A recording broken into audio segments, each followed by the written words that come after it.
Have you checked your FICO score lately? Go ahead, check it. It's probably changed. That's because they changed the way that they calculate the FICO score. This can be a good thing for some and not so good thing for others. I'm going to talk about the two major changes and what you can do to keep your credit score high. Hey YouTubers, it's Larita with TXE Tells All. Before I get into what you came in for today, don't forget to hit the subscribe button. Click that notification bell so that you're the first to see content when we post every Sunday. Okay, so if you watch my How to Improve Your Credit video, then you know that you need credit for just about everything.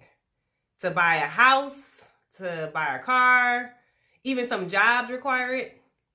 Well, your FICO score is a way that companies assess your creditworthiness. FICO stands for Fair Isaac Corporation. And it's a number that ranges from 350 to 850 and represents basically how likely you are to repay debt. So the higher the number, the better. Your score is made up of things in your credit history. So things like how long you've had credit, how much debt you have in relation to your income, any late payments, all that makes up your credit score. Well, every so often, FICO changes the way that they calculate your magic number. And this summer, they rolled out two changes, and they called it FICO Score 10 and FICO Score 10T. So the first major change is the way that they view your personal unsecured debt. So unsecured debt are loans that are not attached to a particular tangible object. So it means that they can't retrieve or secure their loan if you default on it. So things like your credit cards or other personal loans will be considered unsecured debt. An example of secured debt would be your mortgage for your house or your car note, because if you default on those loans, they can go back and repossess those objects from you to secure the loan. So this major change has affected unsecured debt.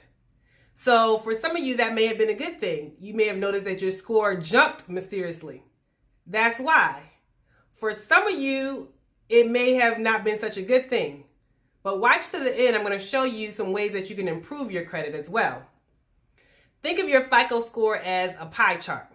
What this new change did was increase the sliver that is attributed to your total score. Okay, so the second change is now they view your last 24 months of credit history. So for some of you that have maybe a lot of debt, but that have been paying it down consistently over the last 24 months, this is going to be a good thing for you because it shows the companies that you actually are making efforts to dig yourself out of the hole.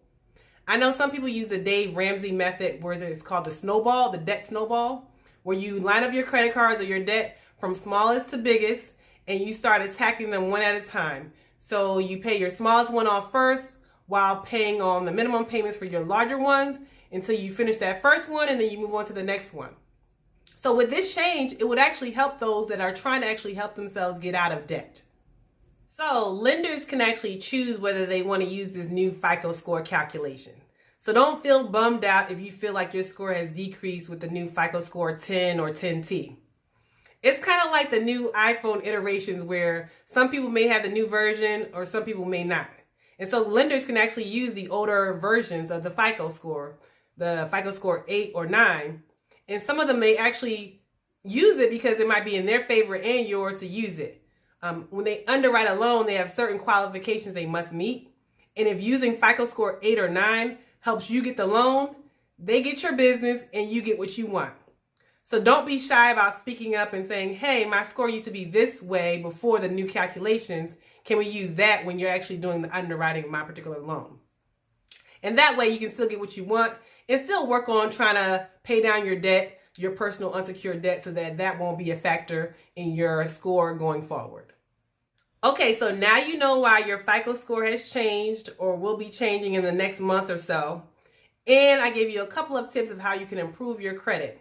So if you listened before, the Dave Ramsey method where you do a debt snowball is one way. Or also check out my How to Improve Your Credit 5 credit card hacks for other ways of how to improve your credit. I commend anybody who's committed to getting out of debt and who's taking the steps to acknowledge that they have debt and that they need to tackle it so that they can be free of certain debt and can make future moves.